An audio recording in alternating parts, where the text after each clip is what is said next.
नमस्कार इतिहास के छात्रों, आज के इस विश्लेषण में आप सभी का स्वागत है। आज हम मानवता के सबसे पुराने बचे हुए महाकाव्य की गहराई में उतरेंगे ताकि प्राचीन मेसोपोटामियन सभ्यता की मानसिकता और उनके सांस्कृतिक मूल्यों को डीपली डिकोड किया जा सके। यह एक ऐसी कहानी है जो हजारों साल तक मिट्टी में दबी रही, लेकिन सच कहूँ तो आज भी ये हमारे वजूद के सबसे बड़े सवालों का जवाब देती है। तो चलिए शुरू करते हैं। फटाफट इस सिलेबस पर एक नजर डालते हैं। हमारी शुरुआत होगी प्राचीन शहर उरुक से, फिर हम एनकीडू और प्रकृति बनाम सभ्यता पर आएंगे। उसके बाद ईश्वरीय हस्तक्षेप, फिर अमरता यानी इमॉर्टैलिटी की खोज और आखिर में एक स्थायी विरासत छोड़ने के महत्व पर चर्चा करेंगे। तो चलिए सीधे अपने पहले अनुभाग की तरफ बढ़ते हैं, प्राचीन शहर उरुक। क्या हम जानते हैं कि यूनान की उन महान कथाओं के बनने से पहले या यहाँ तक कि प्राचीन मिस्र के पिरामिडों के निर्माण से भी बहुत पहले मेसोपोटामिया की उपजाऊ भूमि से एक ऐसी कहानी निकली जिसने सब कुछ बदल दिया। ये एक ऐसे राजा की कथा है जिसकी अमरता की खोज मानवता का सबसे पुराना महाकाव्य बन गई। सोचिए जरा, हम बिल्कुल उस दौर की बात कर रहे हैं जब शहर होना अपने आप में एक बिल्कुल नया कॉन्सेप्ट था। मानव समाज सच में अपना एक नया रूप गढ़ रहा था। अब प्राचीन और आधुनिक काल के बीच का ये अंतर देखिए, ये सच में बेहद दिलचस्प है। दुनिया के सबसे पहले महान शहरों में से एक उरुक की ही बात ले लीजिए। वहाँ की सभ्यता का मॉडल कैसा था? बड़ी बड़ी ऊंची दीवारें, शानदार मंदिर और सबसे बड़ी बात, एक डर का माहौल। लोगों पर गिलगमेश नाम के एक बेहद शक्तिशाली और खौफनाक राजा का शासन था। अब इसको आज के आधुनिक शहरों को देखें तो उन्हें खुले नागरिक विस्तार, व्यापार और मुक्त आवाजाही से पहचाना जाता है ना?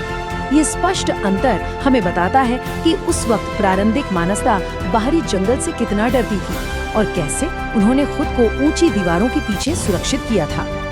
अब आते हैं अनुभाग 2 पर, एनकीडू, प्रकृति बनाम सभ्यता। यहाँ हम प्रैक्टिकली दो बिल्कुल अलग दुनियाओं का टकराव देखते हैं।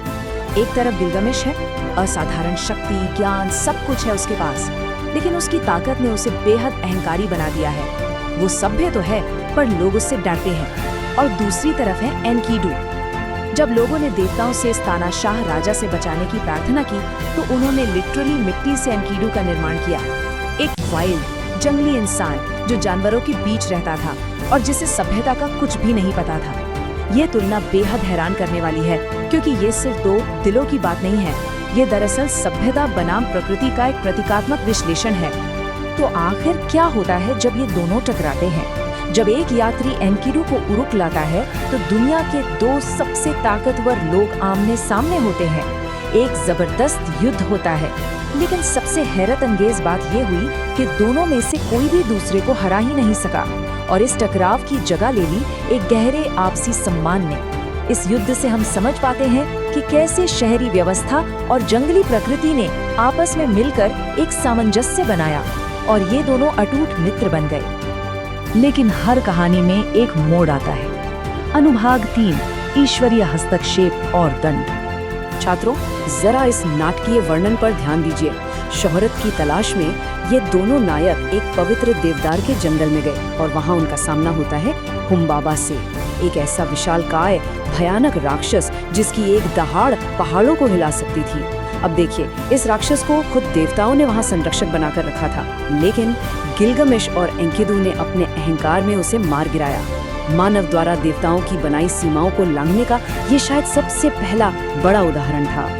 और देवता इस अपमान को ऐसे ही तो छोड़ने वाले नहीं थे। ईश्वरीय व्यवस्था ने इंसानी अहंकार पर बहुत कड़ी चोट की। जब गिलगामेश ने देवी इश्तर को अस्वीकार किया तो देवी ने क्रोध में आकर उरुक पर स्वर्ग का बैल छोड़ दिया। हालांकि हमारे नायकों ने इस बैल को भी हरा दिया, पर अब देवताओं का धैर्य खत्म हो चुका था। उन्होंने निर्णय लिया कि इन इंसानों ने अब सारी हदें पार कर दी हैं। और सजा क्या मिली? एनकीडू बुरी तरह बीमार पड़ गया और देवताओं ने उसकी जान ले ली। ये कथा एकदम स्पष्ट कर देती है कि मेसोपोटामियन समाज में ईश्वरीय अथॉरिटी को चुनौती देना कितना भारी पड़ सकता था। अब आते हैं इस महाकाव्य के सबसे भावुक हिस्से पर, अनुभाग 4, अमरता की खोज। आइए गिलगमेश के इस मनोवैज्ञानिक विकास पर एक नजर डालते हैं। पहले वो एक अहंकारी तानाशाह था, फिर एक अटूट मित्र बना, लेकिन एनकीडू की मृत्यु ने उसे सीधा तीसरे चरण में ढकेल दिया, एक डरा हुआ आम इंसान। पहली बार गिलगमेश को ये असलियत समझ आई कि राजाओं की भी तो मृत्यु हो सकती है, और इसी डर ने उसके भीतर अनंत जीवन यानी अमरता पाने की एक बेचैन करने वाली आग जला दी। और ये भयानक यात्रा उसे कहाँ ले आई? उत्नपिष्टिम तक।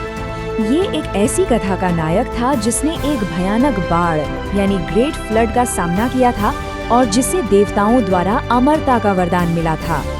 गिलगमेश को पक्का विश्वास था कि बस यही एक इंसान है जो उसे हमेशा जिंदा रहने का राज बता सकता है। और सोचिए क्या हुआ। उत्नपिष्टिम की बात मानकर गिलगमेश को समुद्र की गहराई में एक जादुई पौधा मिल भी गया, एक ऐसा पौधा जो हमेशा जवान रखने की ताकत रखता था। उसे लगा कि उसकी खोज पूरी हो गई, लेकिन किस्मत को कुछ और ही मंजूर था। जब गिलगमेश थककर आराम कर रहा था, एक सांप वहां आया और उस जादुई पौधे को चुराकर हमेशा के लिए गायब हो गया। पता है, यही कारण है कि प्राचीन कथाओं में सांप द्वारा अपनी कैचुली उतारने को पुनर्जीवन और नई शुरुआत से जोड़ा जाता है। आखिरकार मानव की सीमाएं ही जीत ली और अमरता पाने का वो सपना वहीं हमेशा के लिए टूट गया।